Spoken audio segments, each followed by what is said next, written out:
I still remember the exact second I realized my husband was a monster. It wasn't when I found the texts. It wasn't when I saw the bank statements. It was when I was lying in that hospital bed, bleeding, terrified I was losing our baby, and my phone buzzed with a single email that destroyed everything I thought I knew about love. The subject line read, "Dissolution of marriage, effective immediately." I was 23 years old, 7 months pregnant, and according to the doctors, experiencing a placental abruption that could kill me and the baby if I so much as moved wrong. My hands were shaking so badly I could barely hold my phone. The email was clinical, typed by some attorney I'd never heard of, informing me that David Chen had filed for divorce, claimed irreconcilable differences, and as of that morning, I was no longer welcome in our Palo Alto mansion. Our joint accounts had been frozen for asset protection purposes. There was a copy of a restraining order attached against me, the woman bleeding in a hospital bed. I read it 3 times before it registered. The machines around me started beeping faster. A nurse rushed in, asked if I was okay, told me to calm down. I couldn't breathe. This had to be a mistake. David was my husband. We'd been married for 18 months. He was a venture capitalist, brilliant and charming, the kind of man who made rooms go quiet when he walked in. His family owned half of Silicon Valley. My family came from old Sacramento money, the kind that bought influence but stayed quiet about it. Our wedding had been in wine country, covered by society pages, 300 guests, a 10-tier cake. How could he do this? How? The nurse gave me something to help me relax. I felt it pulling me under, but I fought it. I needed to think. I needed to understand. Before the medication fully kicked in, I managed to text my sister, Victoria. Hospital, emergency. David filed for divorce. Help. She was there within an hour. Victoria was 28, razor sharp, worked in corporate litigation for one of San Francisco's most ruthless firms. She took one look at me, at the monitors, at my phone still clutched in my hand, and her face went from concerned to absolutely murderous. "Tell me everything," she said. I told her about the email, about the accounts. She grabbed my phone, read through everything, and I watched her jaw tighten in that way that meant someone was about to get absolutely destroyed. "This isn't legal," she said quietly. "You can't just freeze joint accounts because you feel like it. You can't file for divorce via email when your spouse is hospitalized. And this restraining order is garbage. There's no documented evidence of anything that would justify this." "Why would he do this?" My voice cracked. "Victoria, why?" She looked at me for a long moment.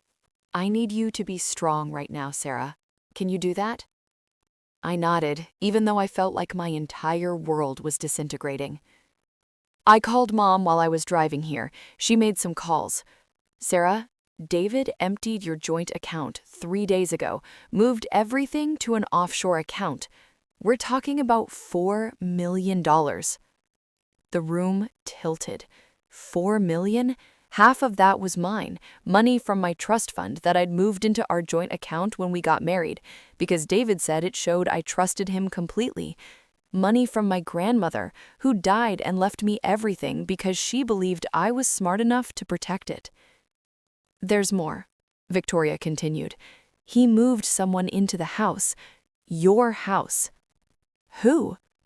"Her name is Brittany Summers, 20 years old, influencer, apparently, about 6 million followers on social media, posts pictures of designer handbags and luxury vacations. She's been living there for the past 2 weeks. 2 weeks.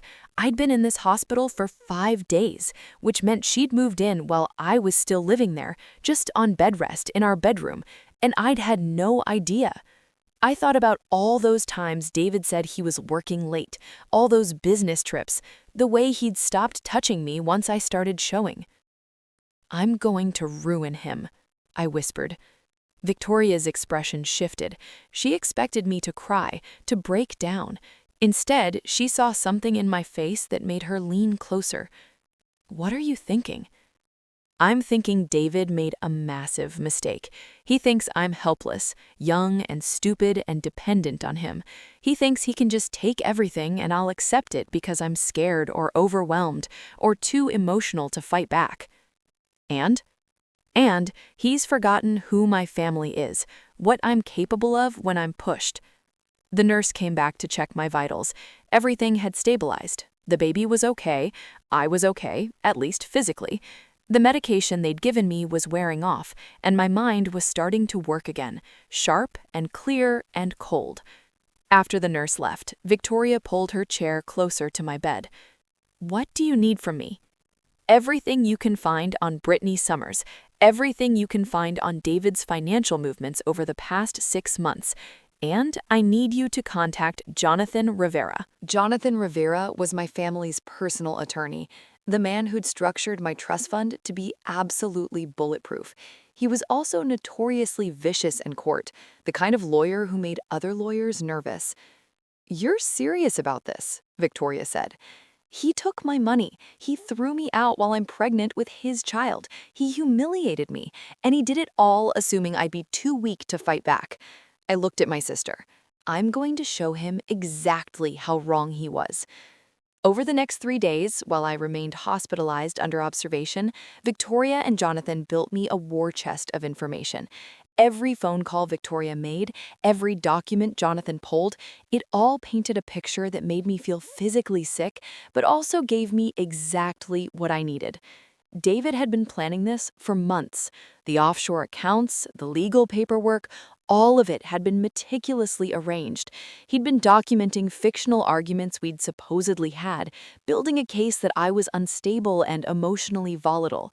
His attorney was someone I recognized from charity events, a woman named Patricia Rollins, who specialized in protecting wealthy men during divorces. They'd clearly thought this through. What they hadn't thought through was me. Brittany Summers, I learned, wasn't just some random influencer. She came from serious money herself, East Coast old wealth, the kind that made my family's Sacramento fortune look new. Her father was a hedge fund manager, her mother sat on the board of 3 major museums, and Brittany herself, despite the Instagram perfect image, had a degree in economics from Princeton. She wasn't some naive girl David was manipulating. She was a strategic choice. That realization hit me hard. This wasn't a midlife crisis affair. This was calculated. David had traded up, in his mind, to someone younger, wealthier, more connected, and he'd timed everything to happen when I was most vulnerable, most unable to fight back. The doctors finally cleared me to leave the hospital on a Thursday afternoon. Victoria picked me up, drove me not to my parents' estate in Sacramento, but to a boutique hotel in Napa Valley, somewhere quiet where I could think. "You're not going to believe what Jonathan found," she said as we drove through wine country, hills golden in the late afternoon sun. "David's been running a scheme through his venture capital firm. He's been inflating portfolio values, lying to investors about returns. The SEC has no idea yet, but Jonathan found the documentation." "How?" "David kept everything on a personal cloud drive. Idiot used the same password for everything, including the laptop he gave you last Christmas. You never changed the admin settings, so technically you still have access to his backup files." I actually laughed. It was a harsh, bitter sound. He's been committing securities fraud? For at least 2 years. We're talking about potentially $40 or $50 million in fake valuations. When this comes out, he won't just lose his firm. He'll go to prison. "Don't tell the SEC yet," I said. Victoria glanced at me. "Sarah, if we sit on this and they find out we knew, I'm not asking you to sit on it forever. I'm asking you to wait until I'm ready. David thinks he's destroyed me. Let him think that for a little while longer. Let him get comfortable." We spent that evening in the hotel room, Victoria going through documents on her laptop while I sat by the window watching the sunset over the vineyards, my hand on my belly where the baby was moving, strong and healthy despite everything. My phone buzzed, a text from a number I didn't recognize. "Sarah, this is Brittany. I know this is weird, but I think we should talk. There are things about David you don't know, things I didn't know until recently. Can we meet?" I showed it to Victoria. She frowned. "It's a trap." Maybe, or maybe she's figured out he's not who she thought he was either. You're not actually considering meeting her. Why not? What can she possibly do to me that David hasn't already done? Victoria looked like she wanted to argue, but she knew that tone in my voice. When I made up my mind, there was no changing it. If you're doing this, I'm coming with you. I texted back, tomorrow, noon, public place of my choosing. The response came immediately. Agreed. You pick the location. I chose a cafe in downtown Napa, the kind of place that was always crowded with tourists, where there would be witnesses if anything went sideways. Victoria and I got there early, took a table in the back corner where we could see the entrance. Brittany walked in at exactly noon. In person, she was smaller than I expected, delicate-looking, dressed in casual designer clothes that probably cost more than most people's cars. Her long blonde hair was pulled back in a simple ponytail. She looked nervous. She spotted us, walked over, and stood at the edge of our table uncertainly. "Sarah?" "Sit," I said. She sat. Up close, I could see she'd been crying recently. Her eyes were red, slightly puffy under expertly applied makeup. "Thank you for meeting me," she said quietly. "I know you have every reason to hate me." "I don't hate you," I said, which was true. I didn't hate her. I didn't feel anything toward her at all, except a kind of cold curiosity. "But I want to know why you're here." Brittany looked down at her hands. "David told me you two were already divorced, that the marriage had been over for a year, that you were just living separately and hadn't filed paperwork yet because of some financial complications. He said you knew about me, that you'd agreed to everything." "And you believed him?" "I had no reason not to. He showed me documents, legal papers that looked real. I thought—" Her voice cracked. "I thought I was just dating someone going through a difficult separation. I didn't know you were pregnant. I didn't know you were in the hospital. I didn't know any of this until 2 days ago." "How did you find out?" "His attorney called the house looking for him." I answered. She started talking about the divorce filing, about the hospital, about making sure the restraining order was enforceable. I recorded the call because I was confused. When I confronted David, he told me you were unstable and dangerous, and I needed to stay away from you. But something felt wrong. Victoria leaned forward. "So you started digging?" Brittany nodded. "I hired a private investigator, not because I didn't trust David, but because I needed to understand what was happening. The investigator found everything: the truth about your marriage, the timeline, the money he moved, and something else." "What else?" I asked. "He's done this before, twice, 2 previous marriages, both to young women with wealthy families. Both marriages ended suddenly, with the women signing away their rights to marital assets. One of them, Jessica Martinez, she's 25 now. This happened to her when she was 21. She was pregnant too. She lost the baby from the stress." The cafe noise faded to a dull roar in my ears. I gripped the edge of the table. "Where is Jessica now?" Victoria asked, her lawyer brain already working. "She's living in Arizona with her parents. She signed an NDA as part of her divorce settlement, but my investigator talked to her off the record. She said David did the exact same thing. Isolated her, took control of her finances, got her pregnant, then dumped her when she was most vulnerable. She was so traumatized she just signed whatever his attorney put in front of her to make it stop." I looked at Brittany, really looked at her, and saw that she was terrified. "You think you're next?" "I know I am." Once I started asking questions, David's whole personality changed. He's been making comments about how I should move my trust fund into our joint account once we're married, about how he wants me to sign a prenup that gives him control of my assets if we have kids. I see it now. I see exactly what he's doing. "Why are you telling me this?" I asked. Brittany met my eyes. "Because you're going to fight him. I can see it, and I want to help. I have recordings, emails, text messages where David talks about his plans, about you, about the money. I have access to his home office, his computers, everything, and I want to give it all to you." Victoria and I exchanged a look. "What do you want in return?" Victoria asked carefully. I want to disappear before he can do to me what he's trying to do to you. My family has resources. I can be on a plane to Europe by tonight, but I need to know he's going to be too busy with you to come after me. And I need to know that what he did to you and Jessica and whoever else, that it ends, that he pays for it. I thought about Jessica Martinez, 21 and pregnant and scared. I thought about how close I'd come to just signing David's papers, to just accepting this nightmare because I didn't know I had options. I thought about my baby, moving inside me, completely dependent on me to protect them. Give us everything, I said. Every recording, every document, every email. Victoria will coordinate getting you out of the country quietly, and in exchange, I promise you that David will pay for what he's done. All of it. Brittany pulled out her phone.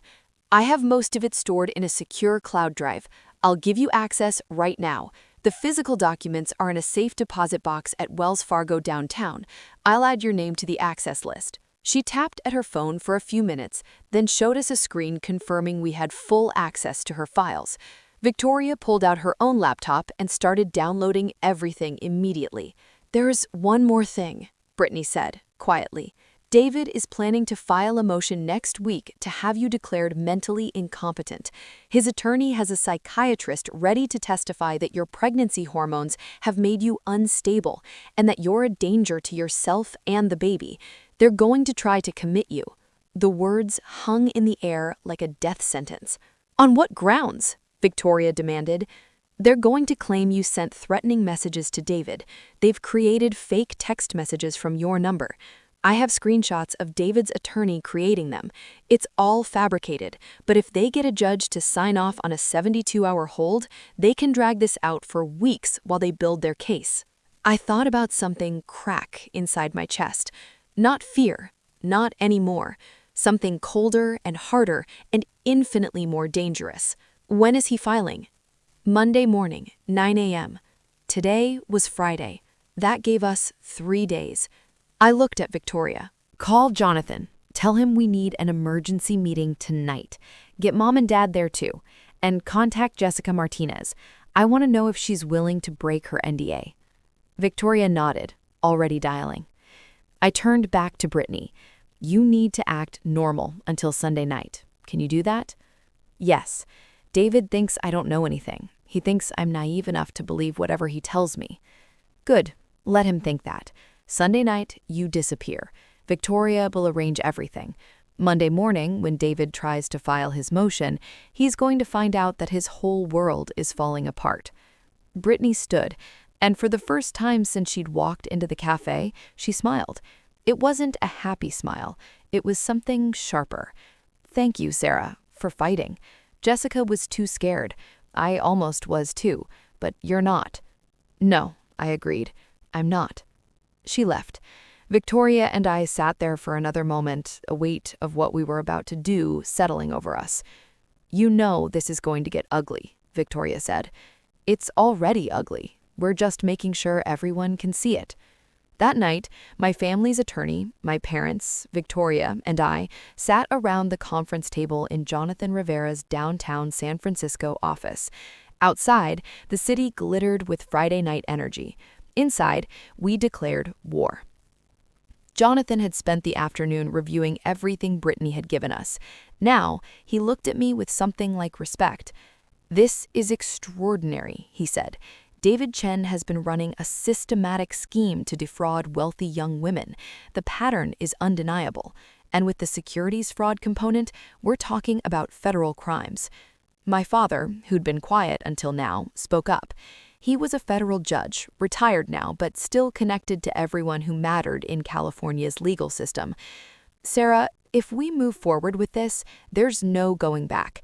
David's family will fight. They have resources. So do we, I said quietly. My mother reached across the table and took my hand. Are you sure, sweetheart? This will be public, messy. The media will cover every detail. I'm sure. Because if I don't do this, he'll do it to someone else. Another Jessica, another Brittany, another woman who thinks she's in love with someone who's actually just calculating how much money he can extract from her life. Jonathan nodded. Then here's what we're going to do. Monday morning, before David can file his motion, we're filing first. Fraud, theft, misappropriation of funds, violation of restraining order statutes, and we're including Jessica Martinez's case as part of a pattern of behavior. Jessica agreed to break her NDA? I asked. She did. Once she heard you were fighting, she said she wanted to help. She's willing to testify. Victoria pulled up something on her laptop. And I found something else. David's venture capital firm, they're about to close a $200 million fund. The paperwork is supposed to be finalized Wednesday. If news breaks Monday about fraud allegations, that deal evaporates. Good, I said flatly. My father looked at me carefully. Sarah, you've changed. Yes, I agreed. I have. We worked through the weekend. Jonathan's team prepared documents, Victoria coordinated with Jessica Martinez, my parents made calls to every influential person they knew, making sure the right people would be paying attention when this story broke. On Sunday night, Brittany sent me a single text. I'm out. Thank you for everything. Make him pay. Monday morning, I woke up early, put on one of my mother's designer suits that had been altered to fit over my belly, did my makeup carefully, pulled my hair back in a neat bun, looked at myself in the mirror and barely recognized the woman looking back. I wasn't the scared girl in the hospital bed anymore. I was something else entirely. At 8:30 a.m., Jonathan, Victoria, and I walked into the San Francisco County Courthouse. By 9 a.m., our filing was official and public record. By 9:15, David's phone was ringing off the hook with investors demanding explanations. By 9:30, the first media outlets had picked up the story. By 10 a.m., when David Chen walked into court expecting to file his motion to have me declared incompetent, I found him sitting in the gallery with my attorney, my sister, and Jessica Martinez beside me. The look on his face was worth everything. His attorney, Patricia Rollins, tried to call for a recess. The judge denied it. Jonathan stood up and presented our case, piece by piece, document by document. The fake texts David had created, the pattern of behavior with previous wives, the securities fraud, the theft of marital assets. David's face went from shocked to red to absolutely gray. The judge looked at him with open disgust. Mr. Chen, I'm granting a temporary restraining order against you. You are not to contact Miss Sarah Chen or Jessica Martinez. You are not to access any jointly held assets, and I'm forwarding this documentation to the SEC and the FBI for investigation. We'll reconvene in 30 days for a full hearing. As we walked out of the courthouse, reporters were already gathering. I stopped on the steps, let them take pictures, and made a brief statement that Jonathan had prepared. My name is Sarah Chen. I'm 23 years old and 7 months pregnant. My husband tried to destroy me when I was at my most vulnerable. He's done this before to other women. Today, that stops. I'm fighting not just for myself, but for every woman who's been manipulated, stolen from, and discarded by men who think wealth and power mean they can do whatever they want without consequences. The cameras flashed. The questions started. Victoria and Jonathan guided me to the waiting car. As we drove away, my phone buzzed. A text from an unknown number. This isn't over. You have no idea what you've done. You'll regret this. I showed it to Jonathan. He smiled grimly. Forward that to me. That's witness intimidation. One more charge for the pile.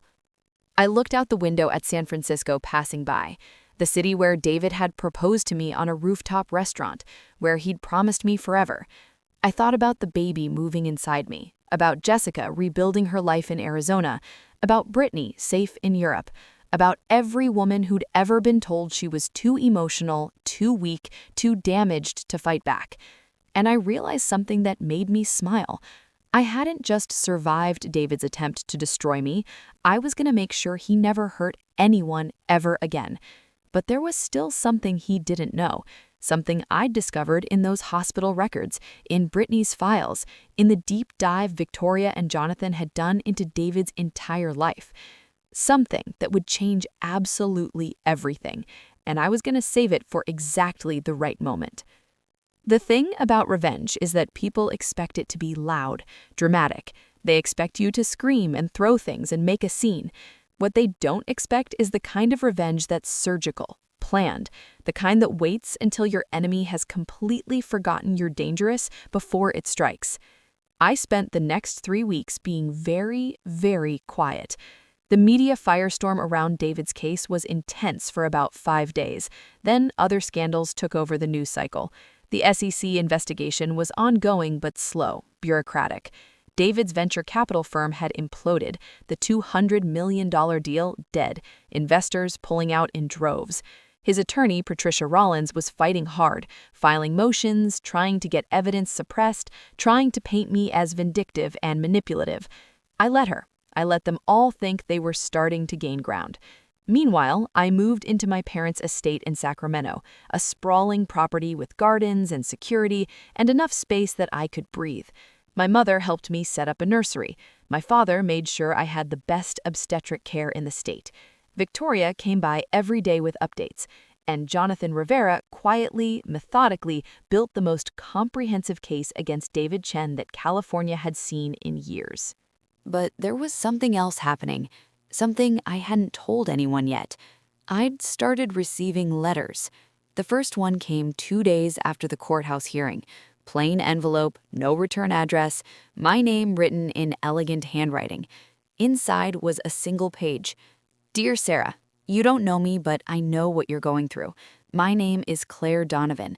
I was married to David Chen 5 years ago. I was 20 years old. He destroyed my life, and I've been too afraid to speak up until now. Please contact me. We need to talk. I showed it to Victoria immediately. She ran a background check. Claire Donovan was real, 35 years old now, living in Seattle, working as a freelance graphic designer. Married to David Chen from 2019 to 2020, divorced after 11 months. No children. There were 3 wives before you, Victoria said quietly, not 2. Claire was the first one. I called the number Claire had included in her letter. She answered on the second ring. Sarah? Her voice was soft, nervous. Thank you for reaching out, I said.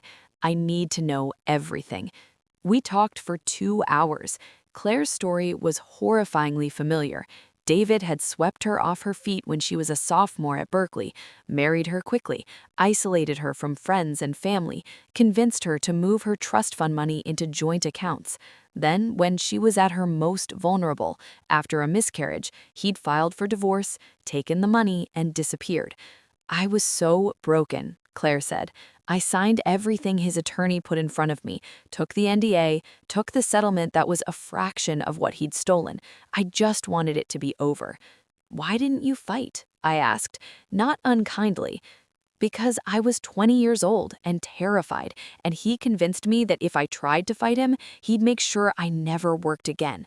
His family had connections, money, power. I believed him. But you're willing to fight now? I saw you on the news, standing on those courthouse steps, pregnant and fierce and refusing to back down.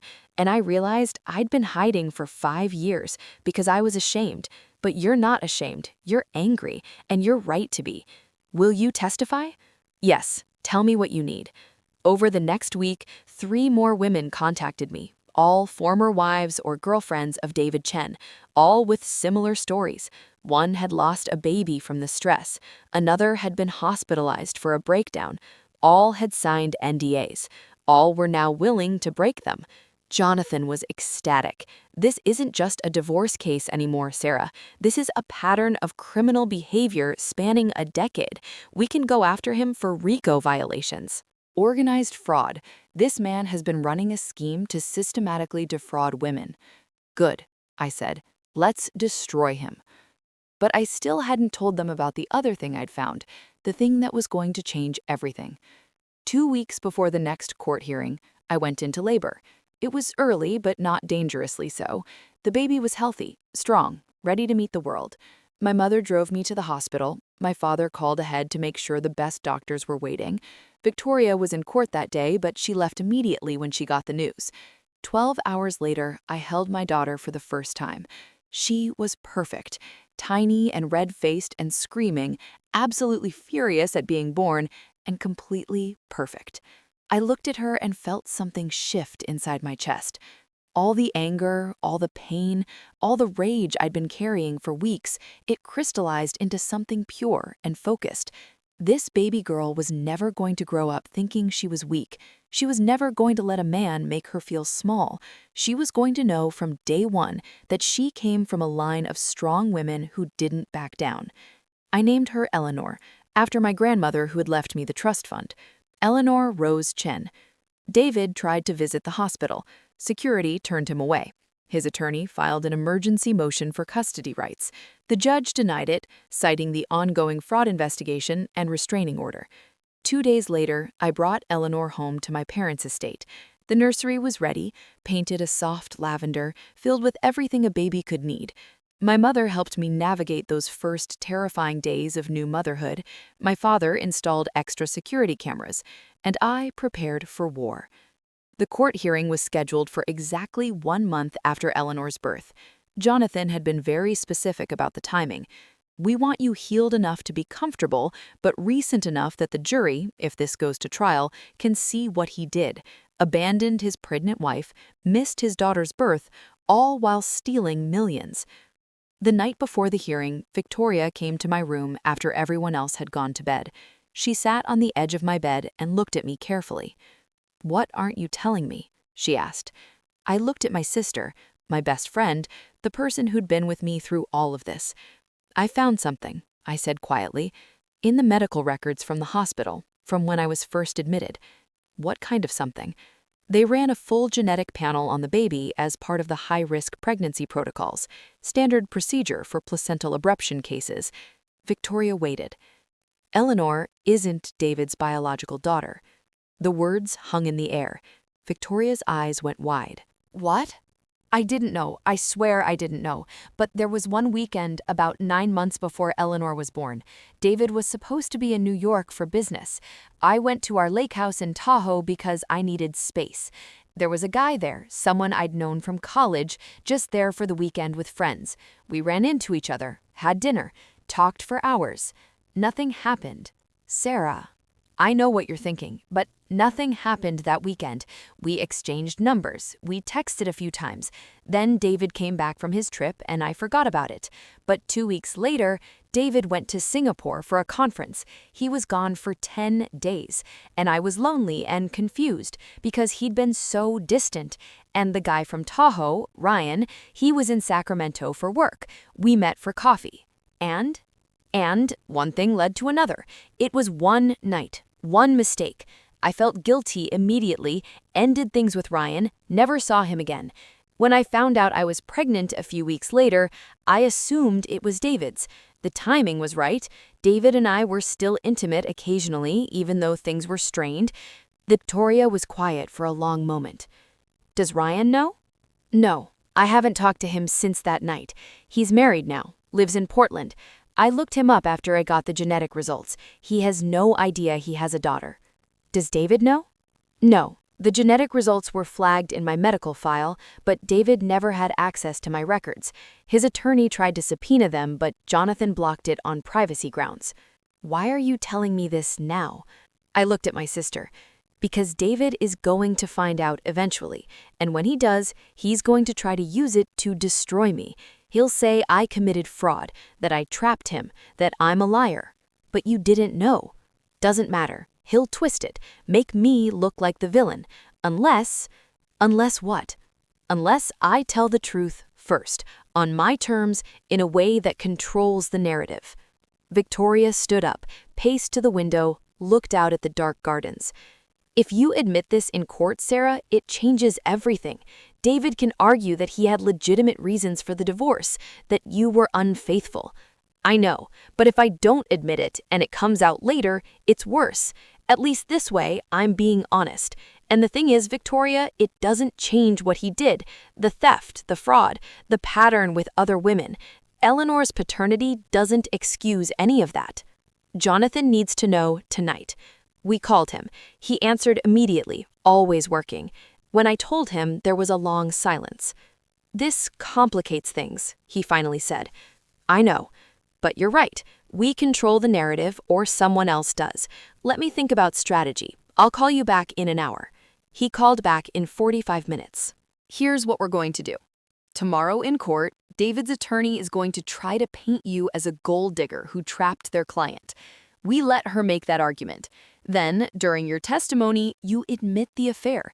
You admit the paternity. You show the genetic testing results. You make it clear that you're being completely transparent, holding nothing back. And then we pivot.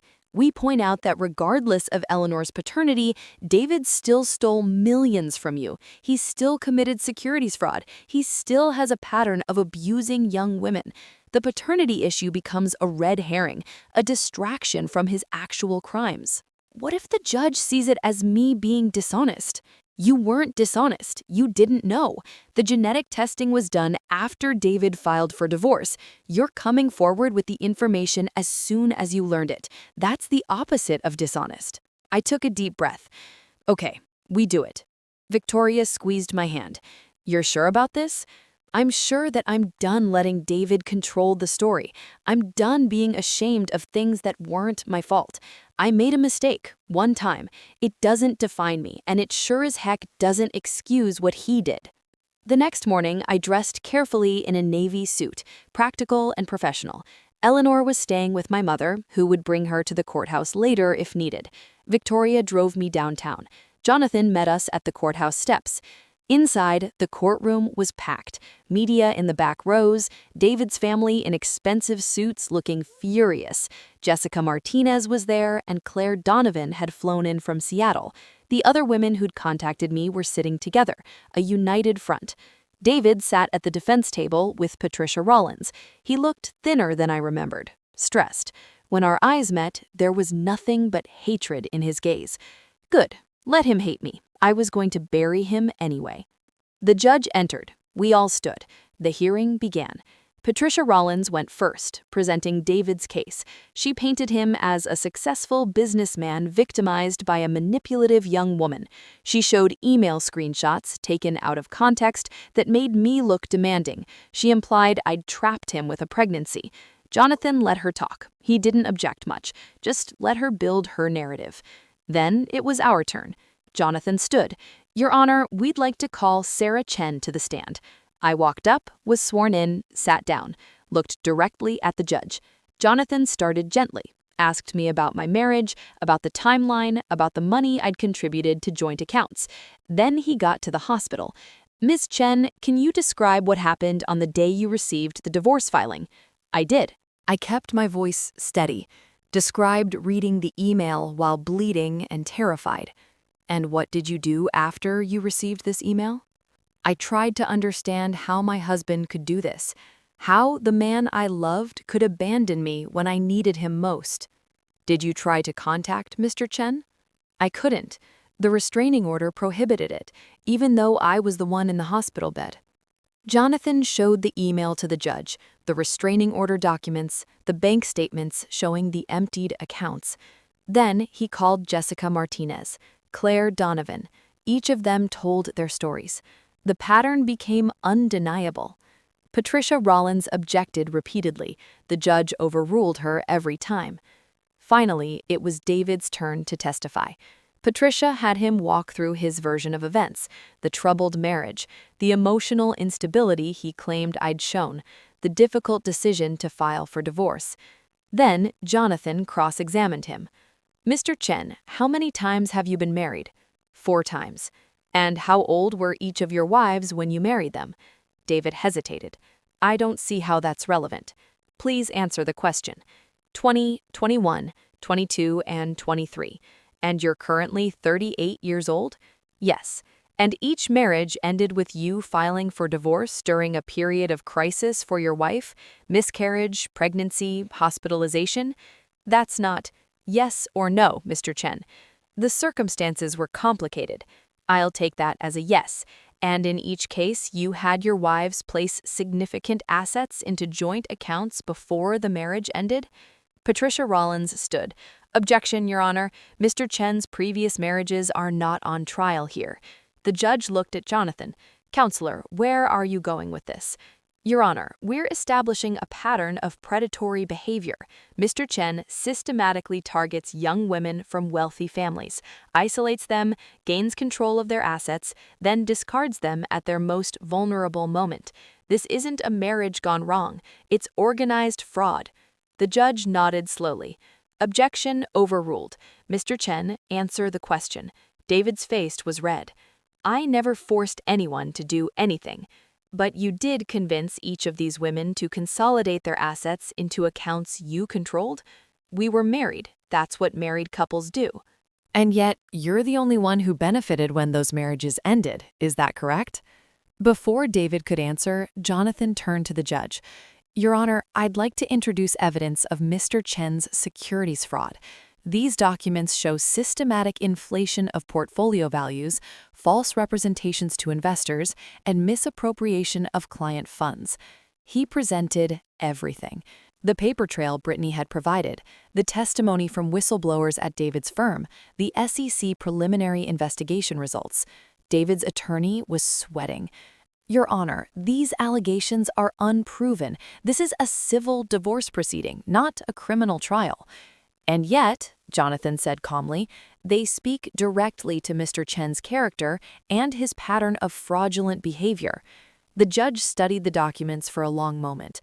I'm going to allow this evidence. Continue, Mr. Rivera. Jonathan spent the next hour systematically dismantling David's credibility. By the time we broke for lunch, David looked like he wanted to disappear. But the afternoon session was when I dropped the bomb. Jonathan called me back to the stand. Miss Chen, there's been some question about your daughter's paternity. Would you like to address that? I looked directly at David, watched his eyes narrow. He thought he had something on me. He thought this was his ace in the hole. Yes, I said clearly, I'd like to address it. After reviewing genetic testing done during my high-risk pregnancy, I learned that Eleanor is not biologically David's daughter. The courtroom exploded. Reporters scrambling, David's family whispering furiously. The judge gavelled for order. Miss Chen, Jonathan said calmly, when did you learn this information? 3 weeks ago. The genetic panel was run while I was hospitalized for placental abruption. The results were flagged in my medical file. I didn't request the testing. It's standard protocol for high-risk pregnancies. And when did the incident that led to Eleanor's conception occur? Approximately 9 months before her birth. I had a brief affair with someone I knew from college. It lasted one night. I ended it immediately. When I discovered I was pregnant, I believed David was the father based on timing. Did you intentionally deceive Mr. Chen about the paternity? No, I genuinely believed Eleanor was his child until I saw the genetic results. Why are you disclosing this information now? Because I'm done with secrets. Done with lies. I made a mistake. I'm not proud of it, but that mistake doesn't excuse what David did. It doesn't justify the theft, the fraud, and the systematic abuse of multiple women. Jonathan showed the genetic testing results to the judge, the timeline of my pregnancy, the documentation of when I'd received the information. Patricia Rollins jumped up. Your Honor, this admission proves Miss Chen is exactly what we've claimed. She's manipulative, deceptive. She's honest, Jonathan interrupted. She learned information that could have damaged her case, and she's disclosing it anyway, because that's what ethical people do, unlike your client who has spent years lying to women, lying to investors, and lying to this court. The judge looked at me for a long moment. Miss Chen, I appreciate your candor. However, this does complicate the custody question.